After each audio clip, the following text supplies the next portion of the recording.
I'm John Niehaus, Director of Program Development for the National Association of Flight Instructors. I'd like to welcome you back to another episode of the NAFI More Right Rudder podcast, the podcast for flight instructors on the go. And today is a special day. Today is episode 60. And to celebrate, I decided to actually have a couple of my friends come on and just talk about things. They're both former flight instructors, active to an extent. We'll talk a little bit about that a little bit later.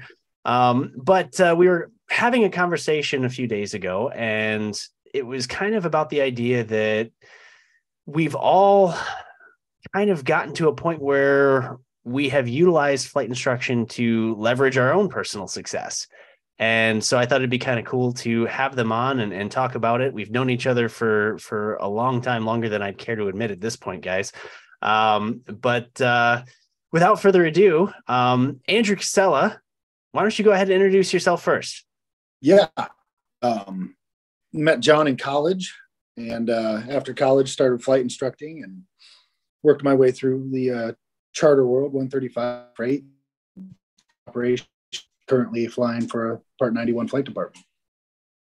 Yeah. Well, thanks for coming, Andrew. And Graham Bostrom is my other guest. Graham, why don't you introduce yourself as well? Well, hi, John. Thank you. Again, like John said, my name is Graham Bostrom.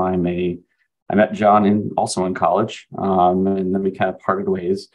I followed a very traditional path to a certain extent through the civilian world as a flight instructor before joining the 121 world in the regional airlines. Worked my way up through there before joining Delta Airlines in 2016, where I currently fly as a A350 first officer, as well as in the development world for Delta on the Propel Pilot Pathway program.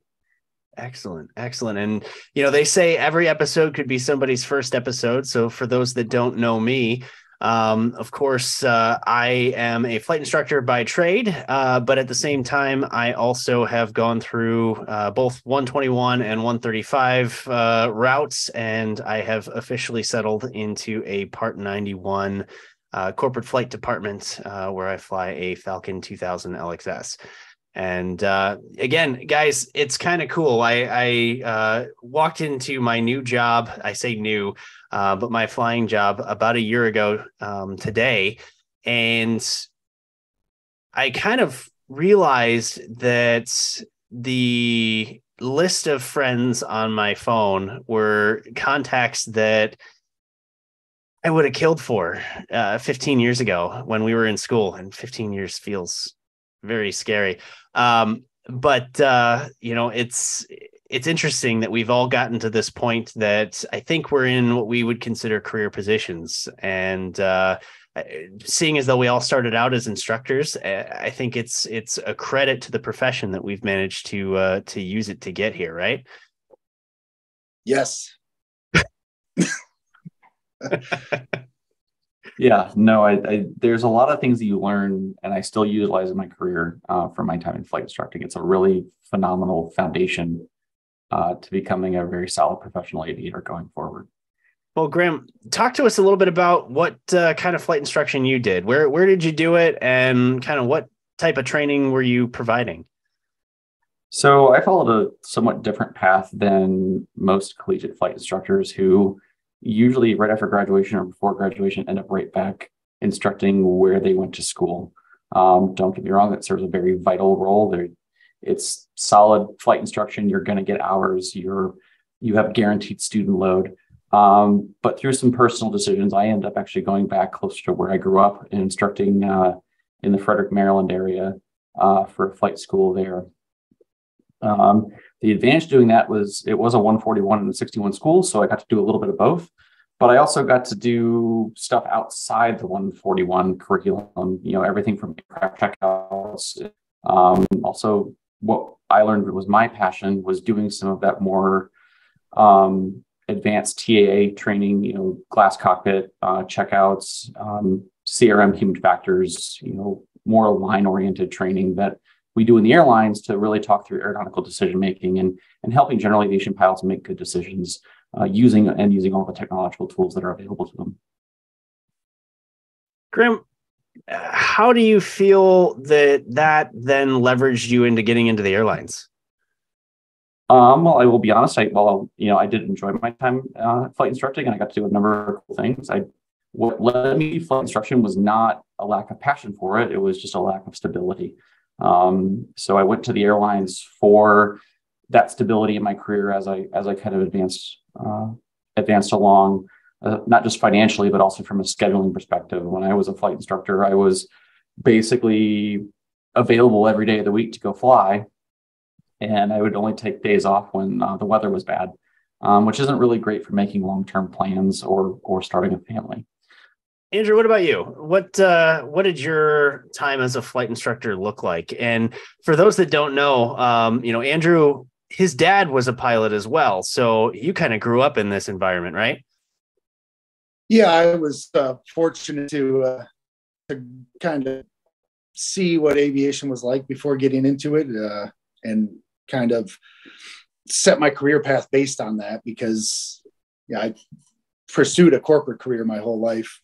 Going through college and everything, was great, but it was very airline oriented. And I knew that I was looking for something different based off of seeing my father's career, and got lucky enough to kind of land where I am currently. But flight instruction was at first a means to an end. It was when I got my commercial rating, I tried getting jobs towing banners, skydive operations, those kind of things. And all of them kind of gave me the same song and dance about, oh, you don't have enough time in R182 to meet insurance requirements, So when I got my CFI, the flight school that I did my CFI at outside of college offered me a job.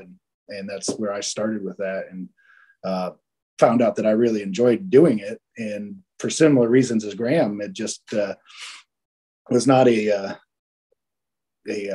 pathway in the industry really to sustain a lifestyle on, which was unfortunate, because I really did have a good time doing it, met a lot of good people, learned things about myself, and similar to Graham as well, I didn't go right back to the school that I did most of my training at. I went to a mom and pop school that also had a 141 certificate as well, like Graham's experience, so I kind of got both of them, but still had the BFRs and things like that. One of my first jobs or flights that I did as a flight instructor was to do a BFR for a former DPE who I still to this day can remember some of the kind of words of wisdoms that he gave. So kind of neat to be on both ends of that, having progressed to where I am.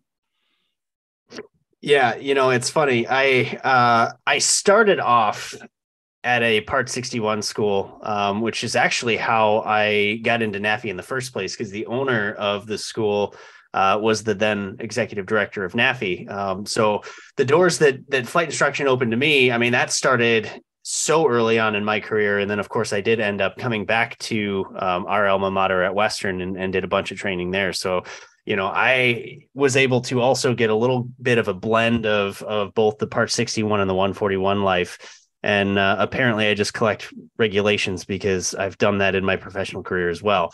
But it's funny. Everybody talks about the idea that, flight instructors are transient and that they only stay to move on to other things. And, I don't think that is a negative. I think that if you are doing it for a short period of time, as long as you are doing it in the right way, you're doing it in a way that provides a safe environment, that provides your students a high level place to learn. I don't think it makes any difference whatsoever whether you do it for 8 months or whether you do it for 10 years.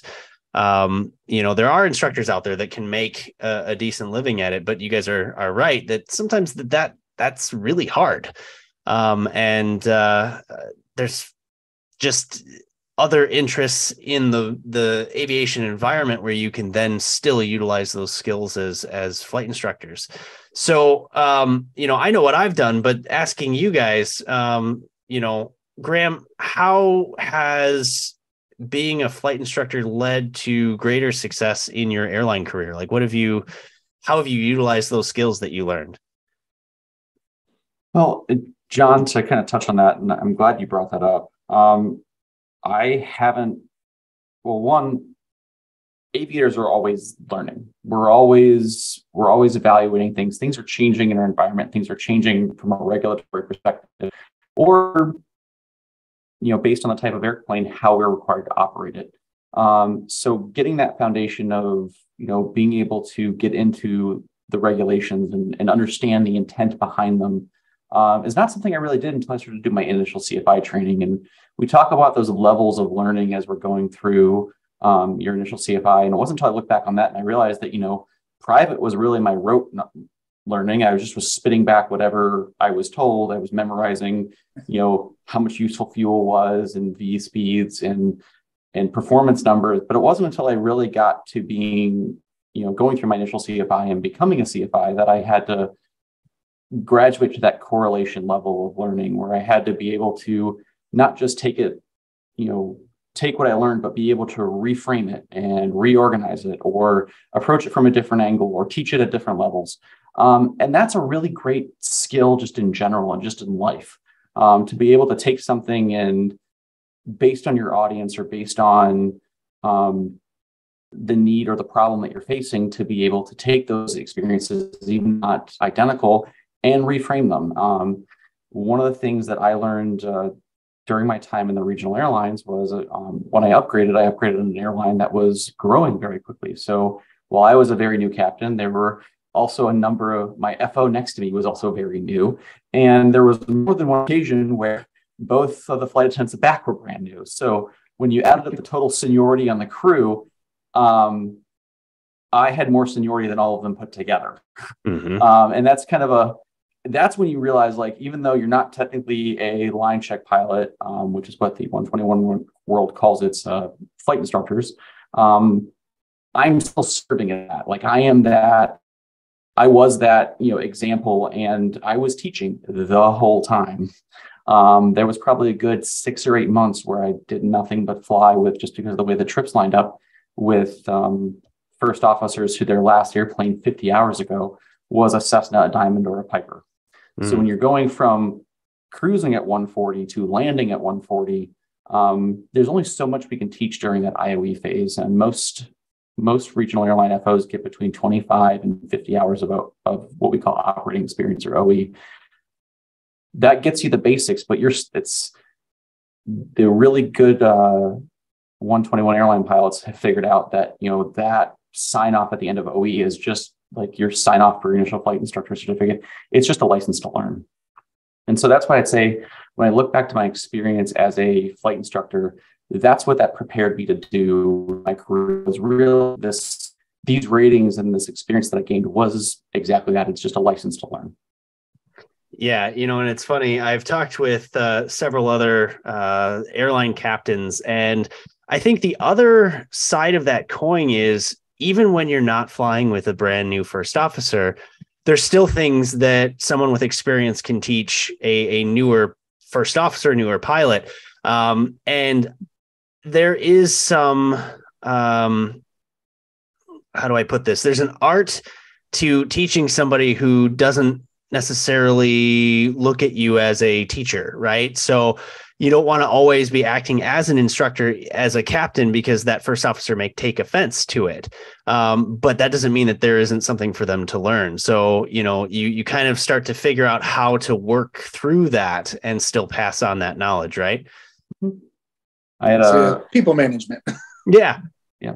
I had a very common one, and that kind of illustrates that point very clearly. Is one of the frequent places I went when I was a captain was Monterrey, Mexico. And we would go in there at night. We weren't going the way that the scheduling worked. We were rolling in there at 9:30, 10 o'clock at night, which you can't see the mountains when it's dark.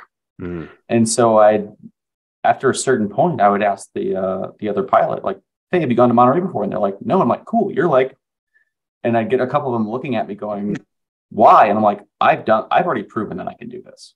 At some point, you're going to be sitting over here, and probably sooner than you realize, and that's it's time for learning to occur, whether they necessarily realized it or not. And that light bulb, when they turned on the terrain page and realized exactly what was going on when we're descending down into the valley, was always enlightening.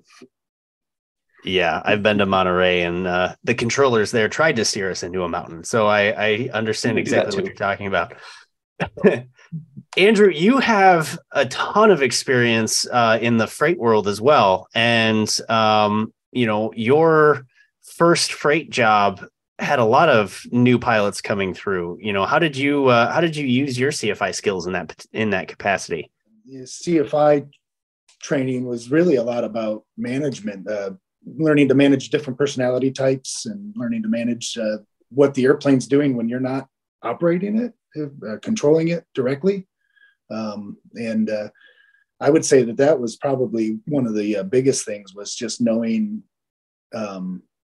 my personal limits with the airplane and being comfortable letting another pilot operate the aircraft kind of closer to where, okay, visual approach, a little bit of a crosswind, whatever the situation is, you want to be right down the middle, but you got to kind of let that person explore a little bit. And so flight instructing really gave me a level of comfort, letting less experienced pilots operate the aircraft in not the most pretty way. I think that's an interesting point. It's not something that everybody brings up. It really does get you okay with being not in control. Certainly you're constantly monitoring the safety levels and limitations of an approach or a maneuver. But you can always tell the difference between somebody who has spent some time as a CFI and somebody who hasn't, when it comes to, if you're new to an airplane and you're flying with a captain. Like, some of them will kind of hover over the controls, and the CFIs are usually like, let's see how this will go. So I like that point, because I know that recently I flew with one of our pilots, and he was regaining his currency. And, he said to me, he said, well, I don't know how this is going to go. And we went through, and he did great, of course, but it was bumpy conditions, high crosswind landings. And, I was just kind of sitting there, and he was sort of looking at me like, you're good, right? I'm like, yeah, I'm good. I'm not moving. And he's like, I know. So I think that's interesting. What about now? Or, well, actually not quite now, but what about when you were at your 135? Did you see a lot of new pilots come through there too? Certainly. Yeah. I mean, I left the freight world at the end of 2016. So, slugging along in the 135 charter passenger world was not that much different, where you had a lot of guys coming up that were trying to get to their ATP qualifications so they could join an airline or whatever job they wanted to move on to. So yeah, and it was the same thing. You get a lot of different personality types, a lot of maybe people that weren't as comfortable, and sometimes you got to really put on the instructor cap to put them at ease and allow them to try something, once again, always within the limits of safety. But, the passenger thing seems to put a different edge on people. Flying freight, boxes don't complain. But you got an approach that's somewhat, bumpy or low weather, and you want to take this leg? Nope, it's your leg. One of the things to dovetail into Graham's comment about, I've proven I can do it. It's also just the confidence to do it. Letting the FO do something like flying to Monterey. Yeah, stick to the chart. It might not be that difficult of a thing to do, but they've got it built up in their head. So you give them the chance to build the confidence and show themselves that they are capable. Yeah, I mean, when you think of the putting on your CFI hat, I always say that CFIs wear a lot of hats. And similar to what you were saying, where it's like people management and understanding personalities and stuff like that. I mean, these are the benefits that I think the CFI doesn't always get the credit for, the non-traditional skills that you learn way outside an airplane, just on, like Graham said, levels of learning, understanding how people, cognitively figure these things out, but then effective communication, leadership skills, a whole bunch of things, which I'll do a shameless plug, are in our professional development program for NAFI. But things that I'm sure Delta Propel is also covering, as you start to go towards that direction. I just don't feel like the instructor profession gets the kudos that I think it deserves, because there's just so much more to it than people realize. I like to say it's kind of the Rodney Dangerfield of aviation. It just gets no respect, right? And it absolutely should. Graham, I hope most of the up and coming instructors get that reference. Yeah, I know. I guess that means I'm getting old.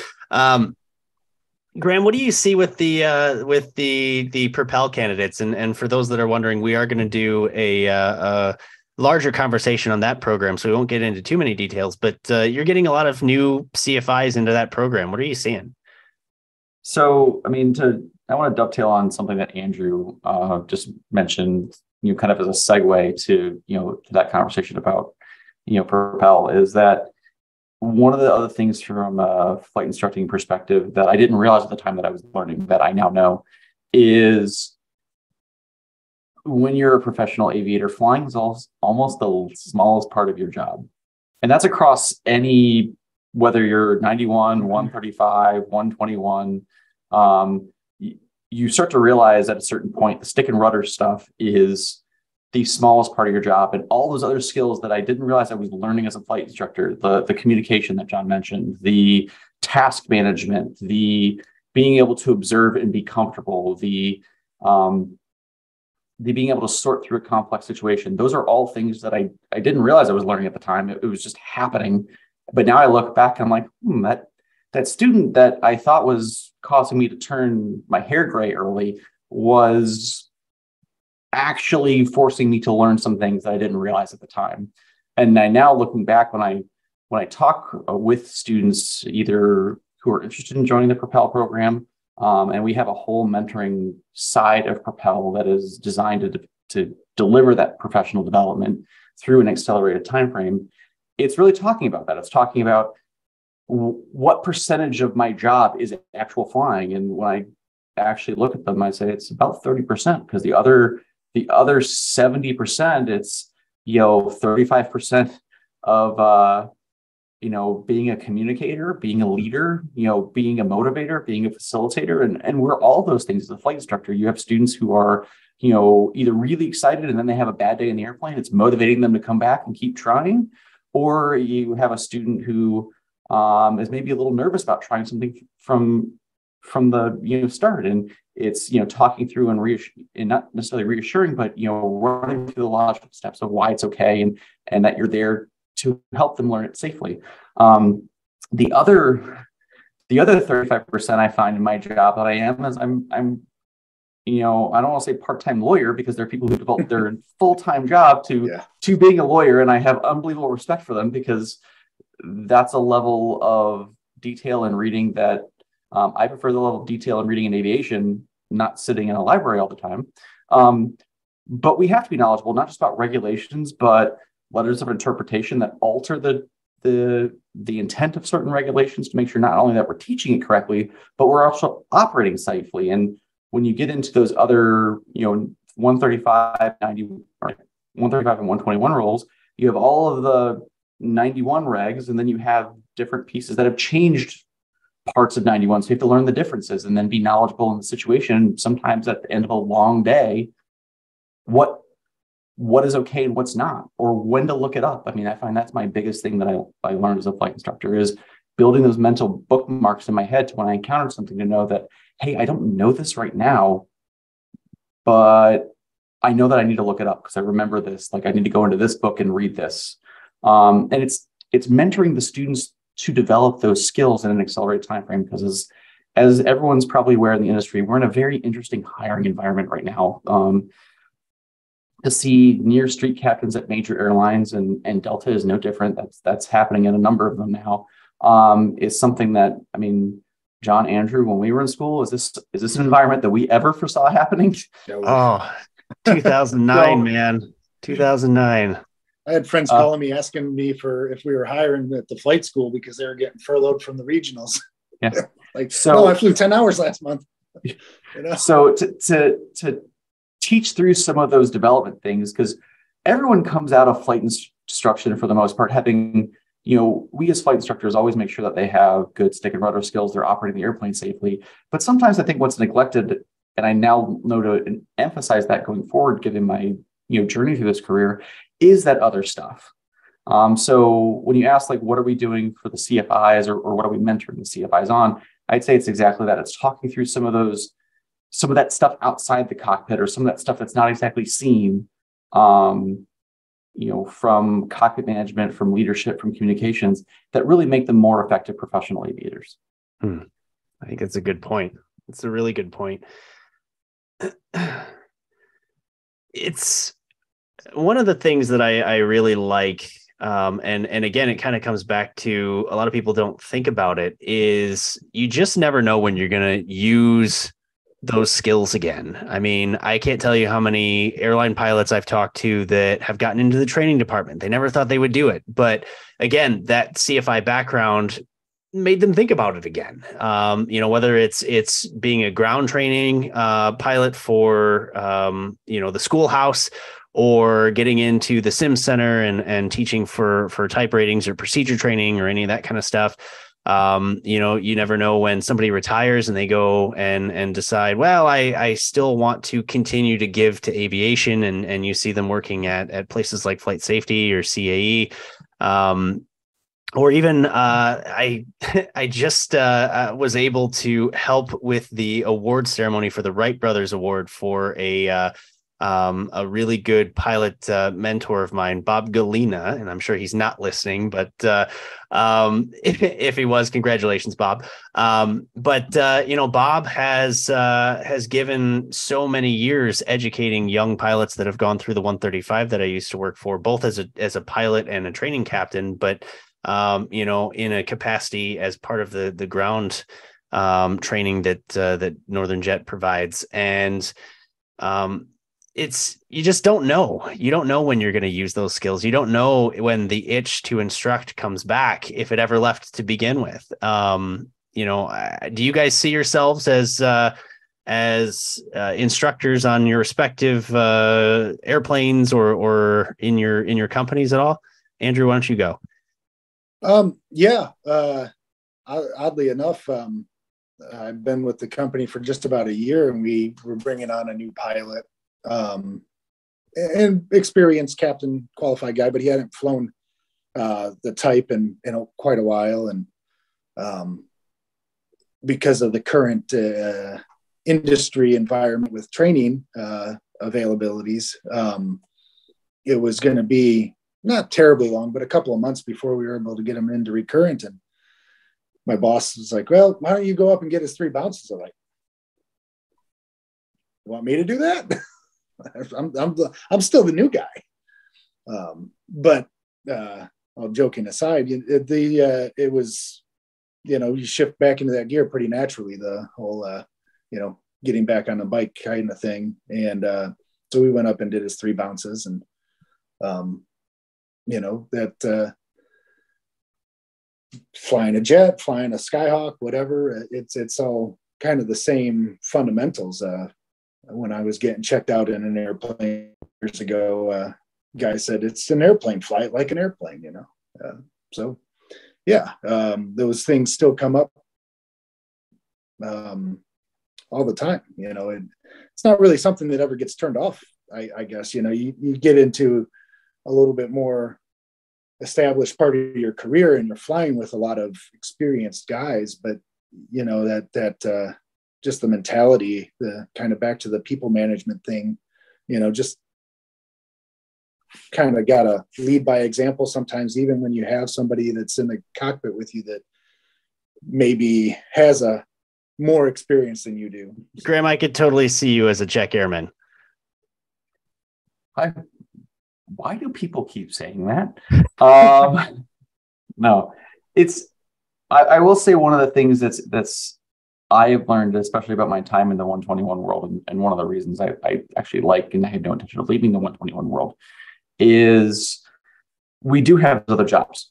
I mean, what I do in our pilot development department, working on a pathway program for other Delta pilots, is one example of a way that I can, exercise that passion for mentoring and education in not a flight instructor role, but I'm still utilizing a lot of those same things that I've learned about, encouragement, communication, leadership.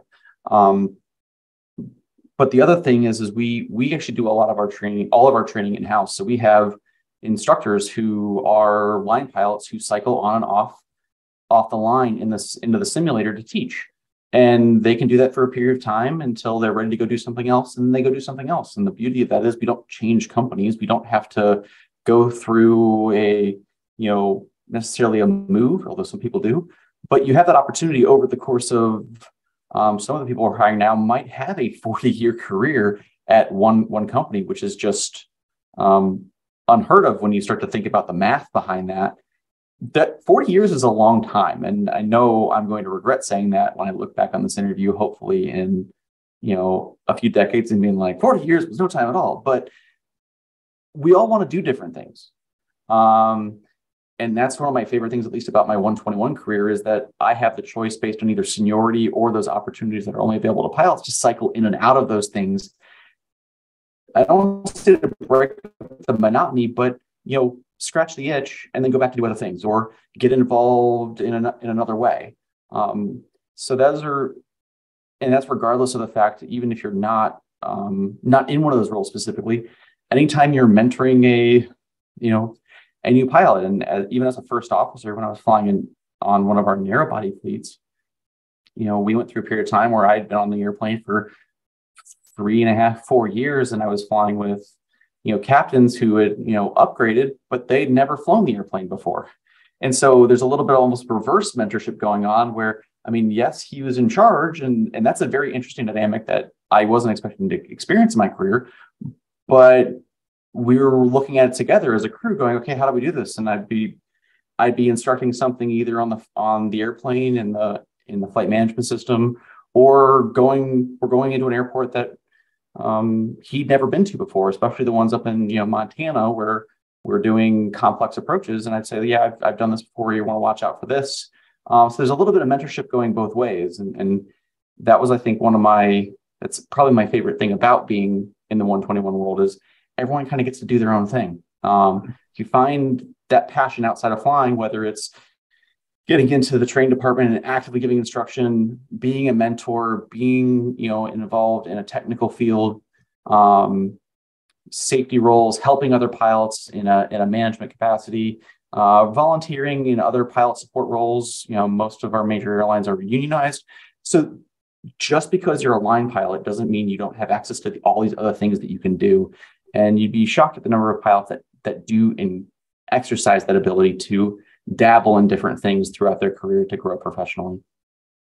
Yeah, anybody who's heard me speak has probably heard me say this several times, but when I showed up for day one at my my in-doc training for a 121, they had us raise our hands. They said, hey, how many of you individuals have been flight instructors in the past? Or how many of you are being sort of plucked straight from being a flight instructor? And a numerous group of us raised our hands, and he kind of looked out and he said, you know what? That's really great. And we were all kind of going, gosh, there's pilots in here that have come from other airlines. There are some that have type ratings already, that have all of this experience. And he singled us out. And he singled us out to say this is good. And the reason for that is that they have found through just experience that flight instructors, or those that have a flight instruction background, tend to do better. They tend to do better both in success in the training themselves, but as employees, as future leaders, as future managers. And I always thought that was really cool. So shifting gears here as we start to kind of get to the tail end of all of this, One of the questions I always ask on the formerly known as 10 question challenge series that I used to do, I really like to focus on mentorship, and Graham, you've touched on that already. And one of the questions I like to ask is, everybody has a mentor. Everybody has had somebody that helped them, get their foot into the door, whether it be through flight instruction or anything else. Who was yours, and what was the most important thing that you learned from to provide the success that you've now found? Andrew, why don't you go ahead first? Well, an obvious one, as we talked about earlier, was my father, being a pilot as well. But there was a older gentleman at the local airport in my hometown that was, at the time, he was already retired from the airlines, and he had been an air show pilot, very heavily involved with that community. And Jim was the most humble person I've ever met. You'd never know it. He'd done all these crazy things with airplanes and been all over the world flying, wide body and narrow body jets for airlines, back to DC-3s. And I always just try to think of that. I guess there's a lot of type A personalities in our industry, and especially when you get into a two pilot crew situation. I just try to leave my at the door, and kind of what Graham was talking about, where he's got a situation with being a more experienced guy in the aircraft type than the captain he's flying with. You could pretty easily fall into a problem there, where the captain is going to turn away valuable CRM information because I'm the captain. And so Jim always just exuded that humble, easygoing nature. And I try to do the same thing, if I make a mistake, I'm not going to get upset, call me on it.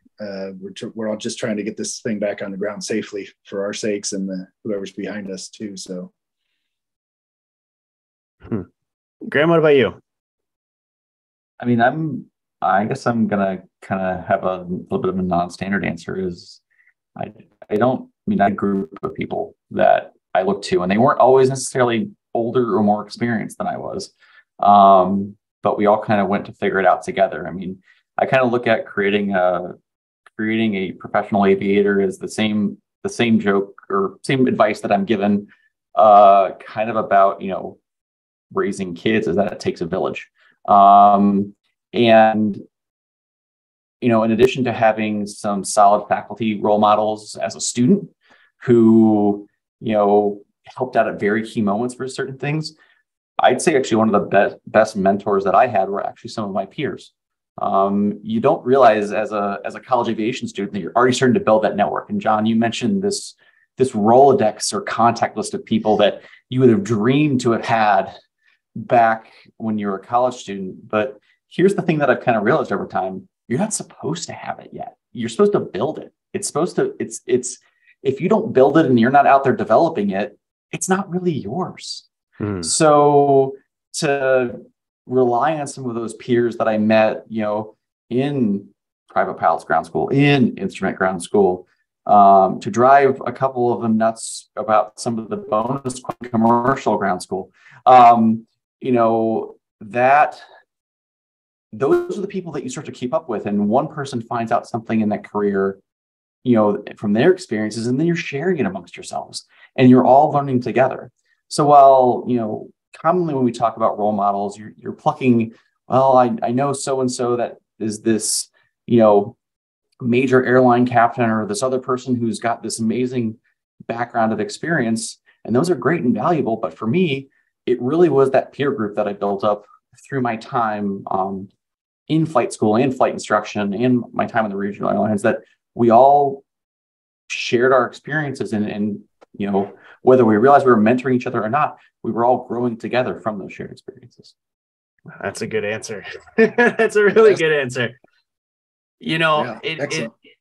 it is true. The camaraderie that aviation builds. I think a lot of professions have a high regard for the individuals that are operating with them. I think that aviation stands out amongst the rest. The best people that I know, or a good portion of the best people that I know, are involved in aviation in one way, shape, or form. Now, certainly we have commonality, but I just think that aviation attracts good people, and I definitely consider myself lucky to be involved in this group of people and be part of your peer group, and I've learned as much from either of you, to Graham's point, than that I have from anybody else, and I absolutely agree. That's a super valuable thing. As we wind down, I guess this will be my last question to the two of you. Tell me a funny story. Tell me something that happened to you as an instructor that you couldn't quite expect. Obviously, I want it PG, but tell me something that you learned through kind of a funny experience that you still kind of think about today. Graham, you're in the hot seat this time. Oh man, I was hoping Andrew would go first. I kind of remember that there was a time when we were out just doing maneuvers in the practice area, and then all of a sudden, kind of unexpectedly, the weather shifted, and the ceiling started to drop, and all of a sudden there started to be a little bit of water on the window, and I kind of had the thought of, okay, this is interesting. And then I looked over to my student, and that was actually the first time I realized, looking over, that he was looking to me for the answer. And I was like, okay. Yeah, I guess it is my turn to provide the answer, isn't it? And so it was after some reassuring, kind of talk of, okay, we're just going to be done now and work our way back to the airport. We got to have a little bit of it was frankly morphing the lesson into, okay, how we talked about doing partial panel and IMC stuff, let's just focus on the instruments for a second. And we're going to work our way back to the airport and get back safely. And I think that was a kind of enlightening, thing for my student to realize, okay, the situation didn't turn out as planned. And we can either freak out about it, or we can just take a deep breath and start working the problem. And that's exactly what we did. Andrew, what about you? I'll try to keep it PG. Nothing terrible. Some profanity was used, but I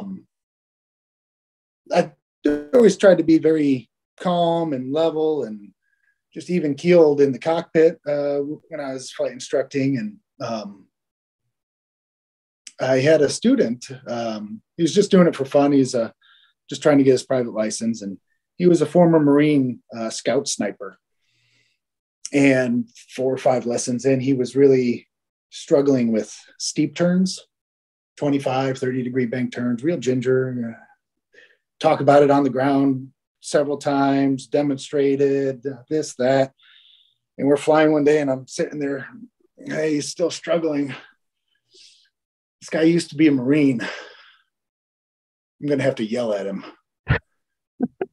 And I just lit into him. I mean, F-bombs, just 45 degrees. Man, it's like it was a video game, all a roller coaster. You'd snap the thing over 45 degrees, draw a nice circle in the sky, hit his own wake, all the good stuff. And we get on the ground, and I'm just like sweating bullets. I'm like, oh my gosh, this guy's going to be so mad. He's grinning ear to ear. We come in, and he's like, that was the best lesson ever. That's exactly what I needed, I kind of had to get out of my own comfort zone there, but darn jarheads. Well, it's all about learning how people learn, right? If it's exactly figuring out non-traditional ways. Well, and I think that's why a lot of times we, have the progress checks and stage checks and stuff. You get in the airplane with another instructor, get another point of view. But doesn't mean that you can't shift that gear either. So yeah, that was fun. It was, Well, advice that I picked up from a mutual friend of ours who actually was a training captain for me when I started in the 135. And I think this is good advice to anybody who's new to the profession. He told me, he goes, just like when you were a new instructor, you tried to emulate the things that you liked from your instructors, but then you also had a mental tally of all the things you didn't like. Oh, I didn't like this, I'm not going to do this as an instructor. Those are the same kinds of things that he said as a captain. Now, when you start to upgrade, you're going to do the same thing. Think of all of those things that captains you have had that you go, boy, that was really good. They communicated this well. Their leadership skills really got us through this emergency and everything was fine. But then you also remember those things of like, oh man, this guy, he did it this way and I'll never do that. And so that kind of learning, it just continues with you. And I think that advice was really well spoken. You guys have any final thoughts, any advice to somebody who's looking to follow in your footsteps? What do you think? Just know what you're looking for. That sounds easy for me. I was fortunate, but I always encouraged the other guys I was flying with, just have a plan and stick to it. And there will be some curveballs along the way, but you want to be an airline pilot, go be an airline pilot. You want to be a corporate pilot, go be a corporate pilot. Don't let the peer pressures of this or that get in the way. Just find something that you're passionate about. And if it's flight instructing, then that's great. I still love flight instructing. You have some chances here and there to do it. You like what Graham said, you're constantly building that network. And so, yeah. Graham, what about you? I would say kind of like what Andrew said, but it's finding one, this is a profession, especially in the training side of things, when you're first getting into it, that rewards that commitment. The more that you put into it, the more effort you give it, the more time, and the more you focus on it, the more you're rewarded. I will tell you, as a student and also as an instructor, one of my biggest frustrations in both worlds was when I either couldn't fly enough or I couldn't have my student come out and fly enough, because I knew that there was a frustration building due to lack of progress, either when I was a student or on my student's behalf when I was an instructor. And the only way to fix that, I don't want to be the guy that drops a more Cal reference, but is to fly more. The more you fly and the more frequently you fly, the less you repeat. And this might be music to someone's ears when they're discussing, the M word, when we talk about how we pay for all this. The more frequently you fly, the less money you spend, because the less you repeat. So that's my piece of advice to those people who are considering this career is, one, find an instructor, and please find one that works for you. Don't just pick the first one. There are many different ways to instruct, but commit yourself to it. And then don't be afraid to continue to build that network and be talking to those people, because you never know, that person who you're sitting next to at the FBO or in the flight school or on a cross country waiting for fuel or the weather to clear. They may be your next employer. They may be your classmate later on in your career. They may be, that mentor that you've always looked for. You never know. And if you don't network, you will miss out on an opportunity or two down the road. Solid advice. Don't be intimidated by it either. Like John said earlier, most of the people in aviation are friendly people. You might see somebody sitting in an FBO or something that I don't know, has got a look on his face that might not be that inviting. He's probably the nicest guy. Just go up and introduce yourself. That's good advice. And I want it noted that yes, we've talked about the idea that the three of us have moved on to other roles, but still trying to kind of keep a foot in flight instruction. I want it noted that nowhere are we trying to imply that flight instruction can't be a career, shouldn't be a career, or that career flight instructors are in any way not as good or lesser. I just can only relate to our experiences. I know plenty of instructors out there, and I can rattle off a bunch of names, but I won't, who are extremely successful, that have a amazing career, a career that I could only dream of. And so, please don't get the wrong idea for those of you listening that there's not a place for instructors who make it their life's work. I think that's a super awesome thing to do. And it does generate, its own level of success. So I think that's important to note.